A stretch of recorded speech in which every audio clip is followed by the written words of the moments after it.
Hello and welcome to another episode of Streaming Without a Paddle. I'm Andrew. And I'm Ted. It's technical difficulty day here in the studio. Producer didn't show up once again. We'll producer down. Yeah. We'll be putting that on Indeed here shortly, looking for a new producer. Mm-hmm. Rocky's fired. Rocky's done. Rocky is done. All right, this week, Ted and I, we sat down and we watched Apple TV's documentary, Steve, a documentary in 2 pieces. They're approximately 90 minutes each because it's really 2 pieces.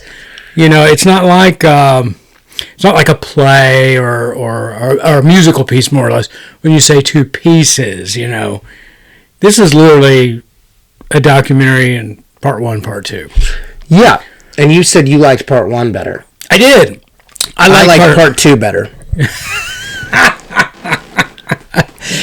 Here's why I watched it. One, I needed a laugh, and I figured I could get a laugh out of this. I grew up, very first albums, in my case, it was a cassette. I don't know if there might be a whole generation out there that has no clue what a cassette is, because that's pre-CD. So anyway, my first album / cassette in this case was Steve Martin's Wild and Crazy Guy. And I loved it. I loved every bit of it. I can't recall because I was actually really young. I mean, I was probably 10, 11 years old when I bought this CD. And I just listened to it over and over. And half of the stuff, I'm sure, went right over my head. You know? Like, and there's one part in that act. He just comes out and goes, "Grandpa bought a rubber." That's it. And at 10, 11 years old, I don't even think I knew what a rubber was. Yeah. So, why was Grandpa buying that? But it was funny. So, anyway, I like Steve Martin. I do. He is, and this is what I found out watching this. He is the first comedian to go platinum in album sales. And I contributed. So, there we are. I like Steve Martin as an actor. I don't like him as a comedian. What? The second piece, because he quit. He quit comedy and went right into acting. I love him as an actor. I think he's great. A lot of classics that I grew up on, you know, Planes, Trains, and Automobiles is a pretty perfect movie. Roxanne is great. LA Story, My Blue Heaven, Parenthood, Dirty Rotten Scoundrels are all in my wheelhouse of things I really like. I just don't get the comedy. I don't find it funny. I don't understand it. So when he was talking about that, like, oh, this group of, I went and played at the Playboy Club and, like, they just didn't get it. Yeah. I'm part of that group of people that don't get it. And I know a lot of people feel that way about Steve Martin. Yeah, like I said, I didn't get it. I mean, I'm sure half of the stuff, or more so, it went right over my head. It's like spastic clown to me. It's like, and I'm just like, ugh. I just am so turned off by that kind of comedy. Right. Like, it's like, you know what I grew up on? Sam Kinison and Eddie Murphy. Right. And stuff I shouldn't have been listening to. Right. But, like, that's so raw and dirty, and he's just not that. Steve's comedy is, I don't know. You just get the feeling that after watching this documentary, which it was very insightful, because, you know, he suffered tremendously from anxiety in this, you know, apparently. Yeah. And so that lasted, well, I guess forever. He still had that. But the stage, I got the feeling that the stage growing up was his therapy. Well, and that's probably why his comedy was so broken. Yeah, his parents were not bad parents, but not the most supportive. Right. Well, his dad wasn't. That's for sure. Yeah, his dad wasn't. He didn't talk about his mom much, though. No, I think it's really... His sister was very supportive. Yeah, I mean, I just think it's very interesting, like... Yeah, I mean, the generation before our parents just have no clue about anything but survival because they lived through the Great Depression. Right. So they just don't, this stupid art thing, it's just about how much did you get paid for it. Unless you are a performer. Right. So it's strange. Well, it was I forget what exactly the line was here, but, he made his first movie was The Jerk. And his dad said he's no Charlie Chaplin. That's right. That's there you go. And his dad was a failed community theater actor. And you got to wonder, finding that out, if he was just really jealous because Steve was actually making it. Yeah. I mean, I just get the sense that his temperament towards Steve, his dad's temperament towards him was justified while he was struggling, and then when Steve really broke out and became popular and then it turned to jealousy. I would imagine that's what happened. I mean, yeah, right. Right. I mean, I'm not a therapist, but I'm not a therapist either. But that's I thought about getting a couch put in here. Yeah. So it sure seemed like that's what it was. But yeah, he's a very interesting person, Steve Martin. Yeah. And just the way that wild and crazy guy. None of that is him. I had a thought while I was watching. I wonder if he's on the spectrum. You think? I'm just wondering, and if he is, no big deal, but I know people on the spectrum, and I'm probably on the spectrum, to be honest. I mean, I'm not going to make any bones about that. I am socially awkward. I mean, you get me on stage, I have to have three wines to get on stage. Yeah, or a shot. Anymore, to be honest with you, I can't stand doing live stuff. No. I mean, I did 3 plays before the pandemic in a row, and I could care less to ever do one again. Yeah, okay. I just don't want to do it. It makes me so anxious all day. There you go. But see, that's the funny thing about this. I think being on stage was his release, his medicine. Probably. That's what I kind of gathered from what was being told, was that it was a release for him, happy feet, and he's just dancing around the stage being silly. That's definitely not him at all. And you know what I mean? It's a character. Yeah, I mean, well, again, I just got the feeling it was probably therapy. When he goes on the Sonny and Cher show. Yeah. And Cher, and it's not a spoiler because it's a documentary, she goes, well, we're glad you're here. And he goes, well, I'm glad I'm here. Yeah. And he points at the ground, and then they keep cutting to him all over the stage. I'm glad I'm here. See, that's not funny. And I'm glad I'm here. That's what I don't get. 30 places later. it made total sense that he was like, I was into magic. And I was like, yeah, dude, of course you were. Of course you were. I have a Steve Martin story. Well, hold it, but I don't want to leave this without telling it. Okay. But anyway, yeah. I mean, it's sophomoric. It's not even sophomoric. It's elementary humor. It really was. It is weird he's never been nominated for an Oscar. And I can't tell you. Well, has he? No. And he's done some real iconic roles. Yeah, you know what I thought was really interesting, and at first I was kind of taken back, but then I went, no, you know what? I think I knew that, and that was all the movies that he's done, and he had 40 of them, right? 40 Steve Martin movies. He's been in other movies, It's Complicated. He plays a supporting role in that with Meryl Streep and Alec Baldwin. Oh yeah. And but he's starred in 40 movies, right? Yep. And he has those scripts in leather-bound books. That was interesting. That was I thought that's pretty cool. Mine are still in 3-ring binders. Mine aren't even in that. Mine are just still in literally the paper. Get your Kindle out, folks. This is today's script. Yeah. It's on a Kindle. It's on your phone. Hey, it's a PDF. You start doing movies. When you do movies now and you ask for mini sides, they're like, we sent them to you. And I'm like, I don't want to look at my phone. Please give me mini sides. I need print. Bold type. I need to feel like I don't know it till you say action, then I say that and I'm fine. Double space, please. Jeez.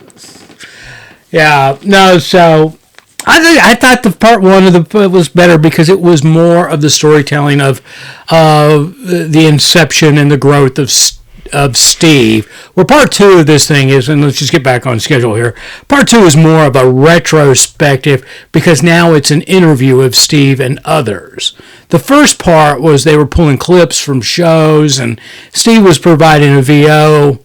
And for those not in the business, that's voiceover. Yes. To what was going on. Right. Mm-hmm. So, it's funny. When I went to work at Disney, we were my job was in the film and tape area. There was to work on projects in some capacity that were being actually filmed in the park. And so, when I first got there, people don't realize it, but. Well, I guess they might, but it didn't faze me. But there's background music. Everywhere. Oh, in the park? Everywhere. How do you shoot with that? Everywhere. Well, we would get there to a location. And, of course, if you're a production manager and you're in charge of a third party coming in, you always forget about the background music. And it's not like there's a phone number you can call up and get cut off, really. Oh, hey, kill the sound in this section, It is a small world after all. Yeah, but I was, 22, 21, 22, when I was 22, when I started working at Disney. And my first job in the park, that one of the managers, I was just a PA, cutting my teeth there. And one of the production managers turned to me and goes, "Hey, have the BGM turned off." And I was like, "Yeah, I got it." And I'm looking around and I'm looking, what the hell's the BGM? What's BGM? Better question is, how do you get it turned off? So I finally figured out, background music. Yep. I don't know, So anyway, Steve provided a voiceover for the first half of it, and then it was actual interview. And there was a lot of Martin Short in the second part, and that's probably why I didn't like it. Not a fan? It's not that I'm not a fan. There was just a lot of, it's like they're connected at the hips. I went to a wedding, and Martin Short got up and performed 2 musical numbers. I bet I know what wedding that was. You do know what wedding that was. But I thought it was interesting. It's like, they all give him shit for it, but it's true. He just, any chance to perform, he loves it. Was Annie Murphy there? Yeah. I love Annie Murphy. Yeah. She's great. He's great. I love Martin Short, so I like them together. I met Martin, and I was in his vicinity once when we were doing Honey Baby. He came to the soundstage one day and stuck his head in because, Rick was there. Second City alum. So, but anyway, that's probably a good segue into my Steve Martin story. And I was reminded of this moment watching this documentary, and it gave me more of an understanding, maybe. I'll put it in perspective. I did a Muppets at Disney World, and I was in transportation basically on that show. It was the first show actually, and then that's for the BGM. My first show when I went to work for Disney Studios in Orlando was Muppets at Disney World, and so anyway, I went and picked up the Muppeteers, and of which was Frank Oz. Oh, Miss Piggy. I know. Right? That's cool. Well, he was the first person I picked up. Now I picked up the other because I got a van, And but anyway, I picked up Frank, and he gets in the car, and the van actually, and he immediately said, "Nice to meet you, sir." And he first words out, he goes, "You look like somebody I know." Yeah. And those were his first words. And then every Muppeteer that got into the car, it was Frank was like, "Hey, we got somebody famous driving us to work today," or something of that. Yeah. So anyway, and I got a picture of myself and Andrea Martin, who worked with Rick. Okay. On Second City, and we did a show together. And the moment I met Andrea, I mean, it was like, "Oh my God, you look just like Rick. I got to get a picture of you." God, he just must be so pissed off. And so I got a picture of me and Andrea, and so. But when I ran into Steve, he was doing a press junket at the Disney MGM Studios, and we were in the post group, and we passed in a hallway. He was coming out, I was going in. And he looked at me, and I just, because you're kind of trained not to disturb those people. Yeah. And I love Steve Martin. I look up and there's Steve Martin, and oh my God, I loved your comedy when I was little, and I love your movies now, because this was when he was in his movies career. This was in the 90s, and so, but we passed, and I could see when I walked by him that his head just followed me as I went by, and I was like, "Oh my God!" He thinks he was double taken, right? But you're 15 years younger. 13. Than 13. Okay, I mean, a significant amount that when you're 22 and he's 35. But when he did My Blue Heaven, and I've got pictures, his headshot and my headshot from that time, we're identical. I mean, we were, at that point, that was our most doppelganger moment. And that's the reason, I ended up doing in 91, 91, Honey, I Blew Up the Kid, is because we looked identical. I mean, it was ridiculous. But anyway, watching this movie, this documentary, I kind of got an understanding why he didn't treat me like everybody else that's from that world. I mean, I think he did what? He did 3 movies, 2 for sure, My Blue Heaven and Parenthood with Rick. Little Shop of Horrors. Yeah, they must be friendly. You would think. And I kept waiting for him in part 2. Rick never made a cameo. I mean, they got Seinfeld to do a cameo at a sit and talk with Steve Martin. Seinfeld can't, in any personal interview, come off as anything but smug. Exactly. I mean, I don't like your show is great, but now that we all know who you are as a person, I don't like it because you seem so full of yourself and so smug. Yeah. Comedians in car, getting coffee, and I'm better than you. Yeah, I'm the funniest. It's like, I'm not a Seinfeld as a person fan. I'm not either. I'm a fan of, George Costanza. What's his name? Why did you do that to me? I don't know. He's great. Let's see. Richards is Kramer. Julia Louise is... She's amazing. She's one of the funniest people that's... Yeah. Oh, man. Why can't we remember? That's bad. He's so good, though. He's such a good actor. My wife, she flew in with Newman. She came out to LA when I was there, and she flew into Burbank, and I picked her up at the airport. And of course, this was pre 9/11, so you could go right to the gate, to pick somebody up. And she gets off the plane first, and she's walking in.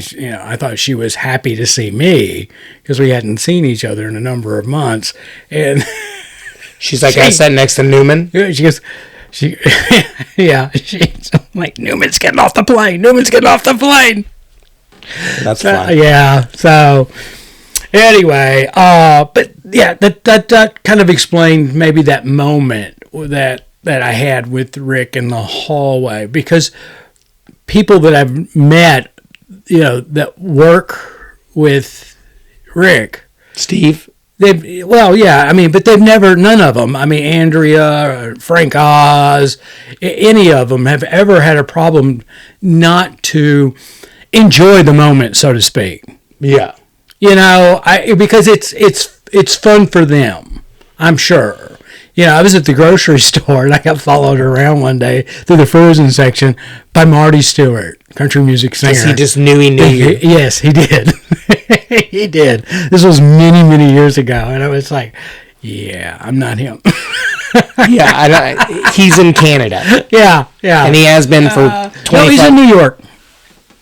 He's in New York, yeah. Wait, who are you talking about? Rick Moranis. Is in New York City? Yeah. Really? Yeah.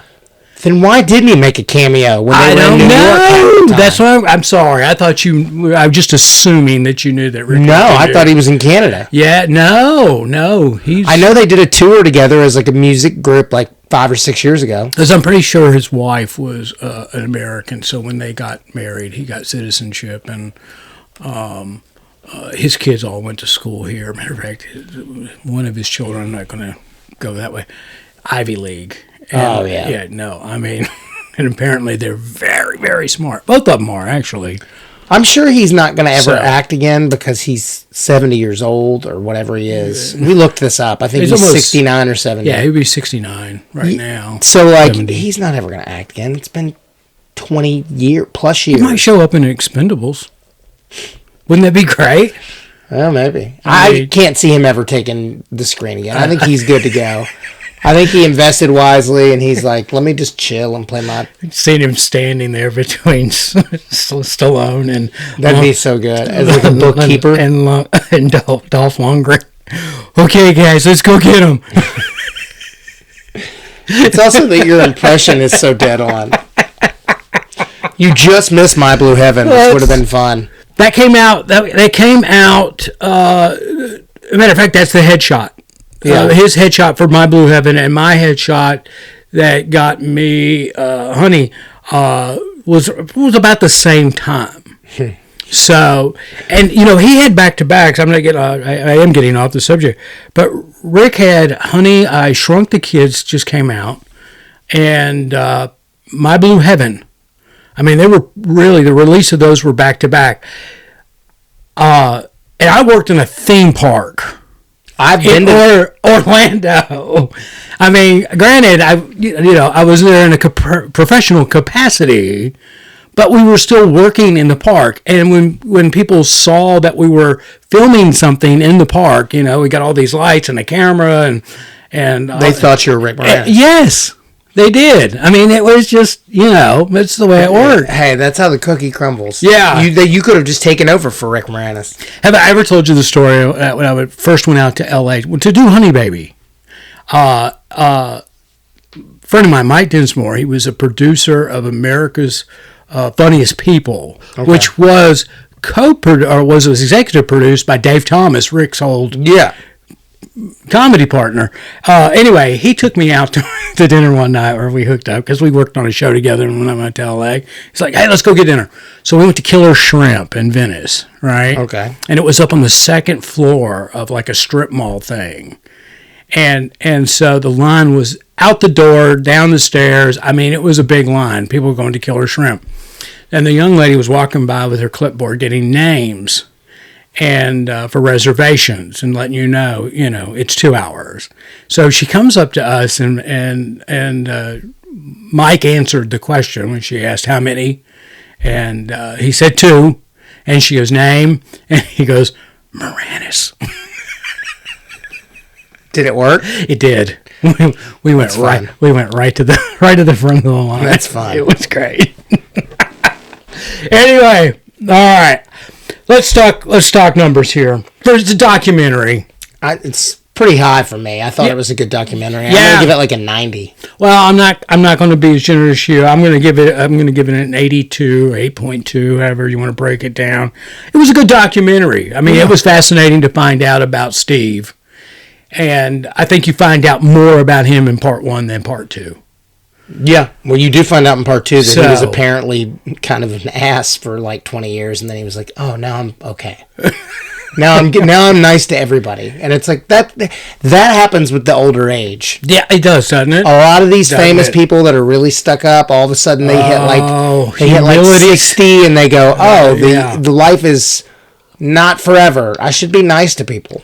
Yeah, I did Oscar with Sylvester Stallone. Yeah, it was one of those wham bam thank you ma'am kind of things, because Universal Studios burnt down in LA, and that's where they were filming Oscar. And Universal Studios in Orlando was almost mirror image of the back lot in California. Yeah. So they quickly moved production there.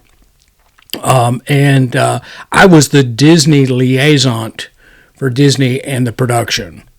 And so anyway, I would have to go take things to set, to producers and things like that. Like, okay, you need to sign off on this, and here's your bill for that and all that. So anyway, Stallone, young then, huge, at the pinnacle of his career, one could argue. Man, moving from trailer to set, he had this entourage. I mean, it was like nobody, turn your back. Oh, yeah. That's what you kind of felt like, I'm not saying we had to turn our back and look away from him, look away. But that's what it felt like. It was, so, today, I bet he's very approachable. Sure. I mean, in general, the whole, like, I don't know, people are always like, what was it like when you worked with blah, blah, blah? And I'm like, to be honest with you, unless they start talking to me, and they want to like ask me questions, or I don't really ask anybody anything. I'm just there. Like, you want to run lines? Let's run lines. Let's do it. Like, Nicole Kidman, surprisingly amazing. Not surprisingly, I've always heard she's amazing, but she was extremely nice. Talk to you like about what you have going on, and like some people do that, and some people don't, and you just kind of read the room. Yeah, no, I agree with you. I most of the celebrities that I have worked with, and, they're great. They're just people. 95%. 95%. Every now and then there's one you're like, And again, and I think that's where in life I learned early on, you don't know, they're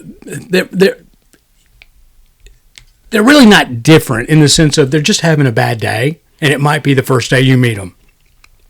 That's it. Let's just throw it down. It's extremely stressful if you're performing in something to know that there are 150 people standing around waiting for you to nail this 3 times in a row.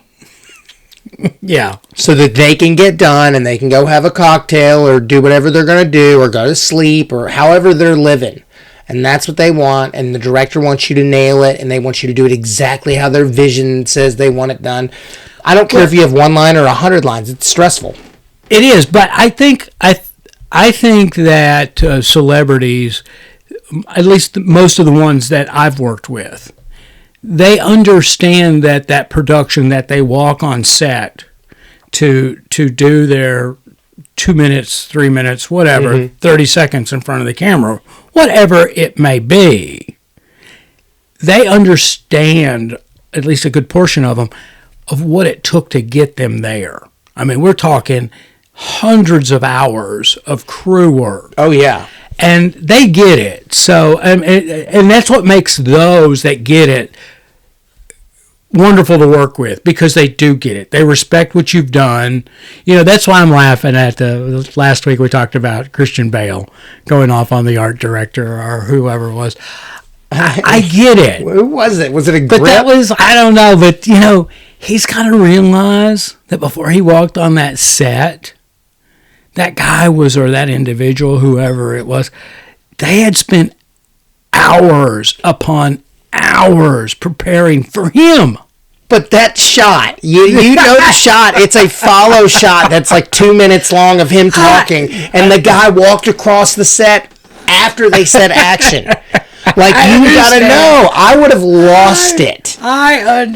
He was nicer than most people would have been. Yeah. Like, can you imagine? I wonder what take that was. Oh, that was They hadn't gotten one good yet. I know. You know they. So he was like 10 takes into this thing, and he was just pissed at himself. Take 6. Yeah. Something's happened with camera. They haven't gotten all the way through, and he gets halfway through. He's still in the flow, and then this dude, let me fix that. And he walks across and fixes it. I would have lost. Check the gate. Check the gate. Check the gate. That should have been the name of our podcast, Check the Gate. Check the Gate. Oh, there we go. I like that. Well, maybe we'll rename it. Yeah. We'll do a spinoff or something. I don't know. I'm going to copyright that, so nobody run out and do it. Check the Gate. Check the Gate belongs to Beta Fish Media Group, LLC. Anyway, yeah, no, I like documentaries, and this is no exception. I was happy with part 1. Part 2 was okay, but it didn't really tell me anything other than the fact that Steve Martin was a big art collector. Yeah. And I had no idea about that, but I can see him being that. Yeah. Which, and the point that I like that everybody kind of pulled out was after he did his comedy, he went on to do movies. And all his movies, or not all of them, but they all had a central tone about them, and that was loneliness. It was just something that in part 1 you experience, I guess you could say. And I thought it was going to be creepy that his wife is like 40 years younger than him, but then I saw them together and listened to her talk, and I was like, nope, you two fit. Perfect. You two fit exactly. You're just 35 years older than her. All right. I'm in the 82. Ted? 90. I say watch it. It's on Apple TV. For sure watch it. Yeah, I like Steve. So it's pay tribute to the man. He's 77. Is that what it was? Mm-hmm. 77. So, and do you watch Murder in the Building? No. We watched both seasons, and first season was better than the second one. I'm sure it's fine. It's okay. It's not a bad series. I think Marty gets a little over the top sometimes. He's a bit much. He's But Inner Space is a great movie. That was, but and so is Clifford. And Dennis Quaid was awesome in that. But everybody in that's awesome. Yeah.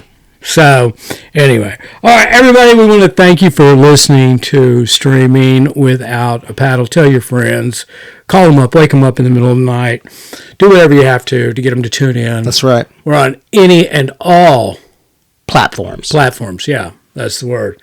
So till next week, I'm Andrew. And I'm Ted.